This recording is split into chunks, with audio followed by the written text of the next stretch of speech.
So I remember my daughter saying, "Hey, yesterday you said this, today you're saying that.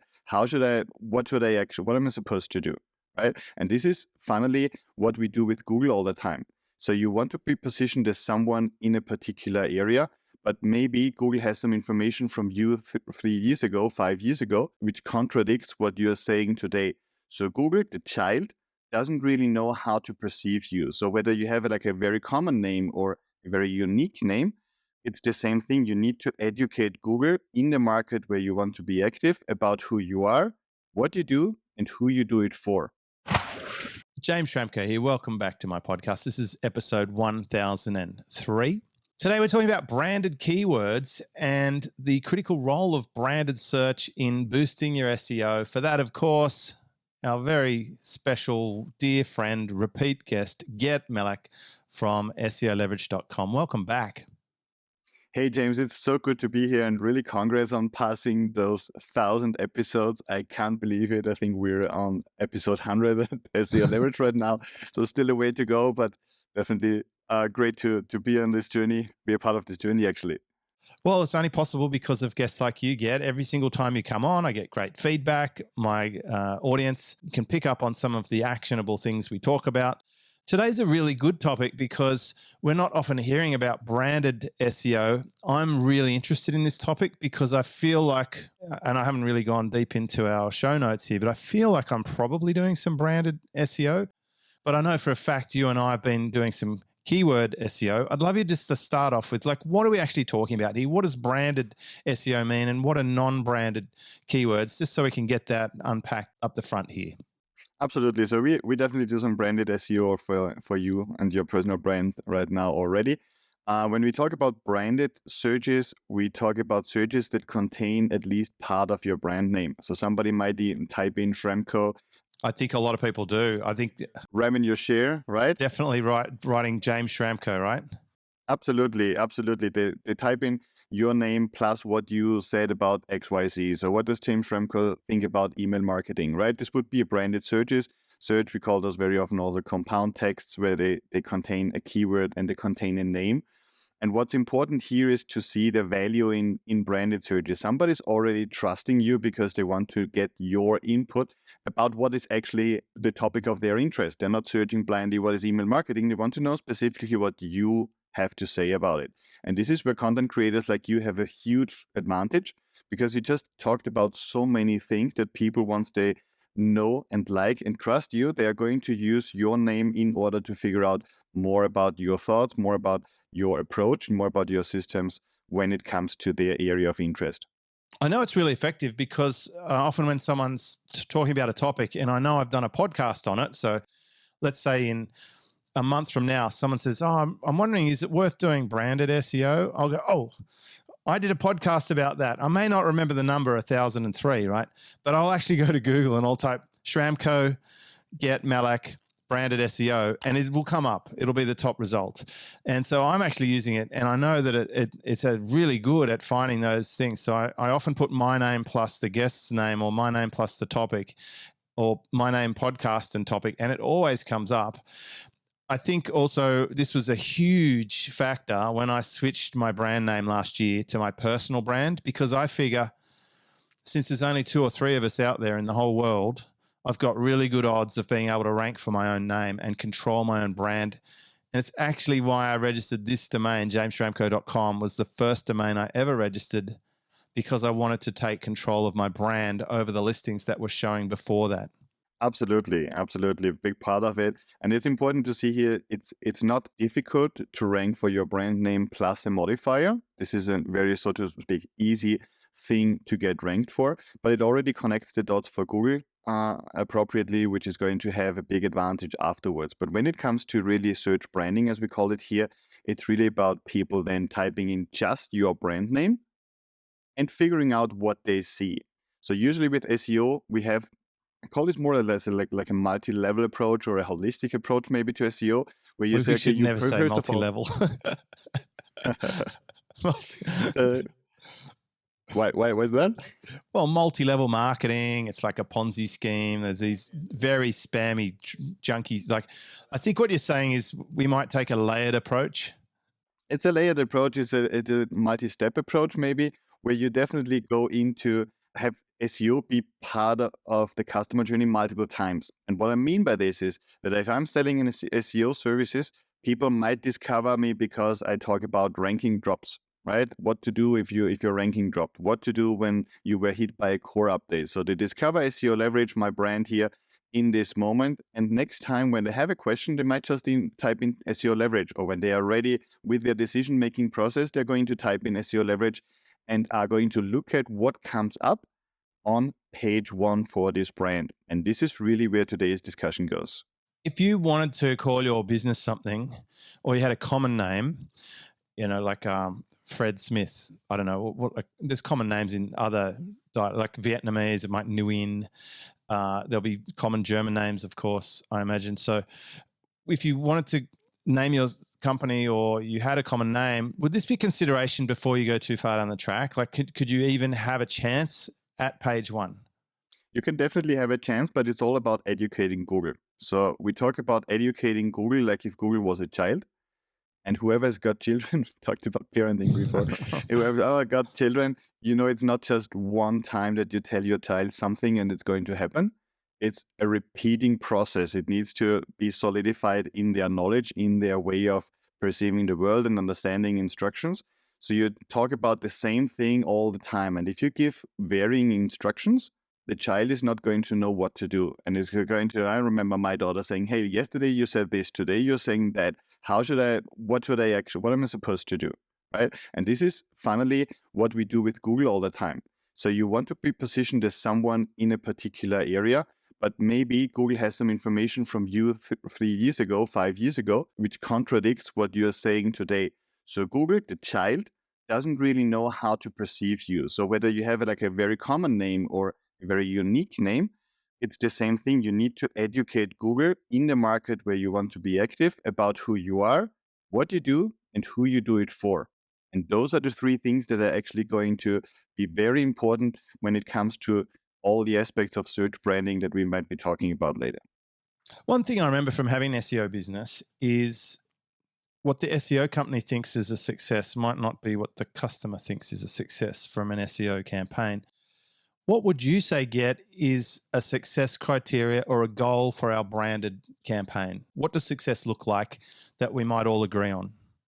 That's an excellent question. So first of all, I would type in my brand name and say, okay, what comes up here? Am I in control of my page 1?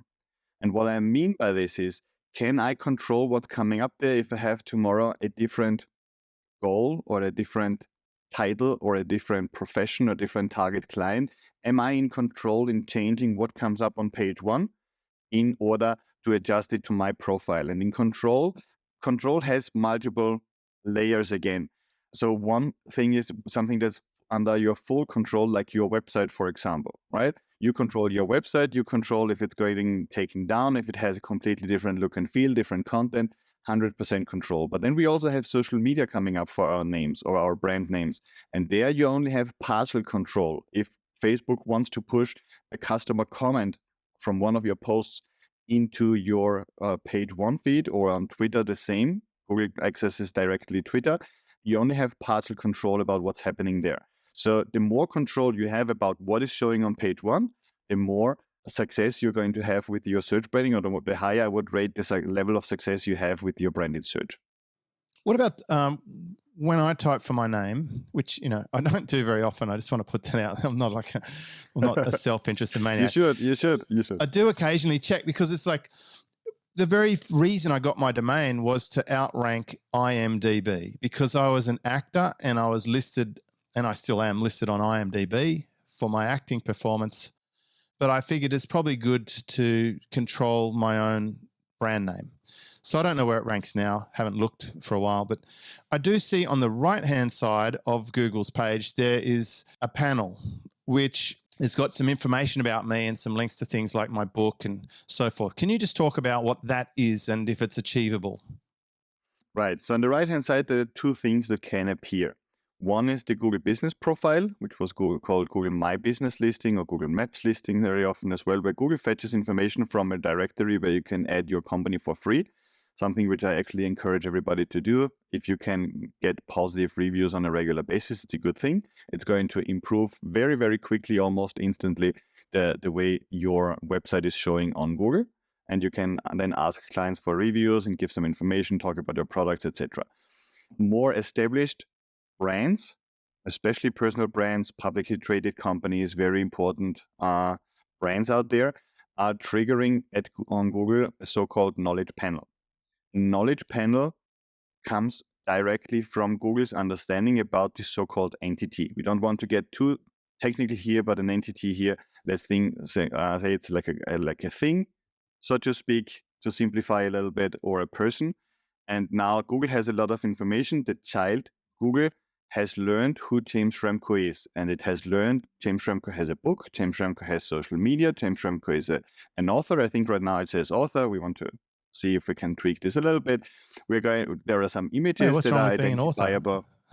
It's not wrong as well at all, but you could be a business coach, for example. We could educate Google to become a business mentor and a mentor, an entrepreneur. Prefer mentor to coach. Right?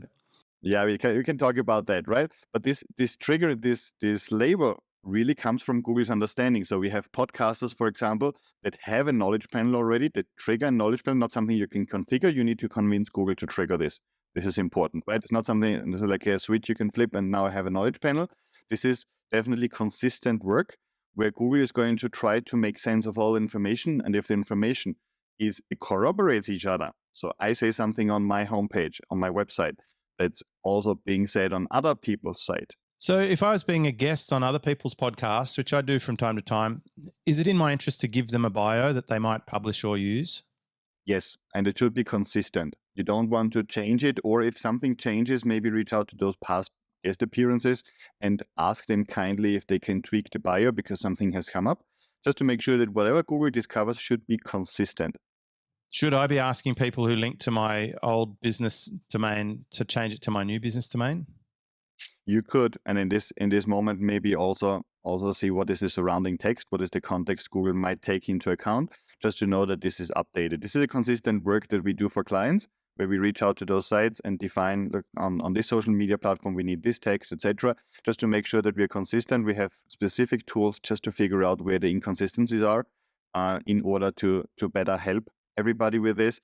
But it's absolutely about different sources corroborating what is on your so-called entity home. Your website that you control is like the host, like the headquarters. Whatever is here should be corroborated on other websites, and there is a strategic interlinking happening as well. Is it still true that the title of the website is critical? Yes. Would that be the brand or a keyword or a combination? I'm very fond of combinations. Definitely the brand is probably the most natural thing to have at the beginning, but we do run tests regularly and we know the keyword in the title still matters. Okay. So if we're listening to this episode, we're taking on board the idea that we should have a look. Firstly, we audit where do we sit for our own brand, that what people would know us as, that we should have a look at what other people are saying about our brand and how they're linking to us, what words are around that link, what words are hyperlinked, what words are near that link, and what words are on our page title. Is that what we've got so far? Absolutely. So definitely, first of all, is always awareness is where we run search branding analysis. So people across different markets, and it's important to know that it's not the same in every market. Across different markets, we want to know what comes up and be more aware of this. Obviously, for a lot of people, when they search, their social media profiles are going to come up in some of the early rankings, and they should try and control the name on the social profile, the bio, and make everything consistent as well, because that's semi within their control, right? Absolutely. It's partial control, as we call it.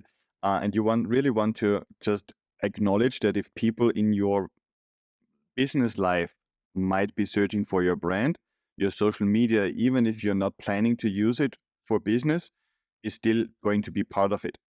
So there are people out there that are entrepreneurs and they maybe use Twitter for business purposes, but on their Instagram they say, yeah, I'm lifestyle lover or traveler. So it might be their old career or an old thing that's absolutely, and it's just lost potential. You could just be consistent, right? Make sure there's one consistent phrase and then say, okay, I love traveling, and that's fine. But it's really about the consistency across the platforms because Google knows you're the same person. We're getting into a world where social media platforms are wanting to bill us to give them our ID and validate us. Is this good or bad? That they want to bill us. Yeah, they want to verify us. They'll charge us a subscription to be verified so that they can actually provide customer support or remove cloned accounts. Neither of those things are happening for me at the moment with some of the platforms. If we could really get rid of cloned accounts and people stealing content this way, I would probably say there's definitely a good aspect. But I It's can't the see weirdest this right. thing, Gert. I've had more cloned accounts in the last few months than I've ever had at the same time as they roll out a subscription. I can't figure it out. It doesn't make sense right now. It doesn't make sense. If it doesn't help, it's useless. Obviously, it's just making them an extra money. I think the big goal needs to be to always know who you're talking to and whose content you consume. And I think this is going to be a big part of the future also with AI coming. How do we know if we're already getting branded search results or not? Like when you're looking at my account to help me with our SEO, do you say, oh, gee, you actually get a lot of traffic for your name? And what does that actually mean? How do you interpret that to me? Do you say, James, by the way, I don't know if you know, you get a lot of traffic for people coming for your name. Is there anything that I can do with that information? Or does it mean that I'm missing out on keyword, like non-branded search? Or if all my traffic's for keyword, non-branded search, is it then you'd say, hey, you know what? You should be doing some branding. I mean, all the direct response marketers in the room are like, what? What's this branding? How dare you speak of this exotic beast? I think it all comes down to sometimes wrong assumptions, right? So people come to me and say, look, we want to rank for this particular term because then we think we're getting clients. And we rank those people for this term and nothing happens. We're conversion driven. So we think we have done a good job when clients get conversions, not just an extra amount of traffic. So you're working to different scoreboard. You're thinking, well, conversions would be great because you're getting a return on investment. And they're thinking, well, I just want to rank number one for this particular phrase. But even though no one converts, it makes me feel good at night. Exactly. There's a lot of a big ego aspect when we define a strategy that we need to address at least. And say, okay, which keywords do we need for ego and which keyword do we need for business growth? The important part is that we see SEO is not going to only be one search for a keyword and then you have a client. SEO is going to help you expose yourself to certain keywords that are addressing certain pain points, and then people know you. And this is the goal. So what we see when we track conversions is that people are getting conversions from branded searches very often after people got exposed to keyword searches. So they rank for a keyword, people get exposed to your brand, they know this brand, and now they search for the brand name specifically. And from the homepage, then a conversion happens. They opt in for the mailing list, they purchase a product, whatever it is. So we have multiple steps going on here. And this is why we developed that SEO leverage inside our tool, a branded and non-branded search analysis. So we first of all get awareness. People come to me and say, we get a lot of Google traffic. And then I take it out and say, hey, it's all branded. What does this mean? It means that because you have 100,000 subscribers on YouTube, everybody knows you and they search for your brand name. And then they come to your website. You're not ranking for a single keyword that would be relevant. We see this all the time. So people need to be aware about where their traffic comes from. And once you know, look, 80% is branded traffic, this is a good moment to build up some keyword content and say, okay, hey, let's build this up, but also look at what is actually showing on Google. We had a client who was selling an online course, for example, and when typing in his brand name, there was another competing course listed who was reviewing my client's program and said, hey, it's not bad, but here's mine and mine is cheaper. So my client over years has been building up his brand recognition, authenticity, has the best product on the market, everything out there. And then another one comes and just places a few links to an article and ranks for their brand name and piggybacks on top of their experience and their track record. And this is really something we need to get under control. So it's a brand hijack. 100%. And what do you do in that situation, Gert? There are different strategies that we can approach. First, our goal is first to see, is there something that we can control on this website? If it's a competitor trying to make sales based on your brand name, they're not going to be open to take this down. It's just the way it is. There is not even legal requirements. I had one client tell me about his story, and he had a lawyer reach out to this person with a with a cease and desist letter, etc. So they took this down and published the cease and desist letter and said this person had a lawyer reach out to me to remove my content. So now I'm just this is the letter. So it was even worse than before. Yeah, it gives them food energy, right? If anything you discuss with the enemy like that, they're likely to use it as ammunition against you. That's a difficult one. Worse idea. And what about are there things that can be trademarked or something like that you might be able to ask them legitimately to say, can you stop using our trademark? You can certainly ask them probably about it, but what's usually the more likely strategy to work out faster is to leapfrog those results with your own content. Just outrank them. Outrank them with other content that you push actively with SEO tactics upwards. This can be guest appearances on podcasts like this one, for example. This can be social media profiles that you push. What sort of content is ranking strongly? I imagine that there seems to be a really strong push for YouTube, which is owned by Google, to rank videos in search results. Should we be sticking our brand name in videos? It's definitely a good part. So personal searches, if you have videos, are definitely a big part of it. Another big part is Twitter. If you have a good engagement in Twitter, Google is very likely to put up a Twitter box, which is going to push at least 1 or 2 results off the page. And you only have, instead of 10, you might only have 8 and a Twitter box. You can actively work your images and make them more brand optimized. So Google might show like a little bit of a gallery in terms of images. You can definitely push guest posts. Google likes when a person has appeared on other shows, and guest posts or guest appearances on podcasts tend to rank really, really well. And then obviously your own site, maybe you have another website where you can talk about it. So there are definitely different strategies, but there's some SEO work behind it in order to actually push those results so Google sees them as relevant. Gotcha. And what about things like reviews? Should you be encouraging people to leave positive reviews if you provide a service or you're a local business? I mean, I occasionally leave a Google review. If someone asks me and they did a great job, I will. Or if someone burns me and they do a terrible job, I might just warn others and say, listen, don't go there. Although I'm sure someone's going to want to sue at some point, but you got to tell a true story, because one defense against defamation or whatever is the actual truth. So if you can verify it, that's okay. But and the secondary consideration I have is privacy. Not that keen on people knowing all my suppliers or whatever, but are reviews important in the ranking wars for reputation and brand?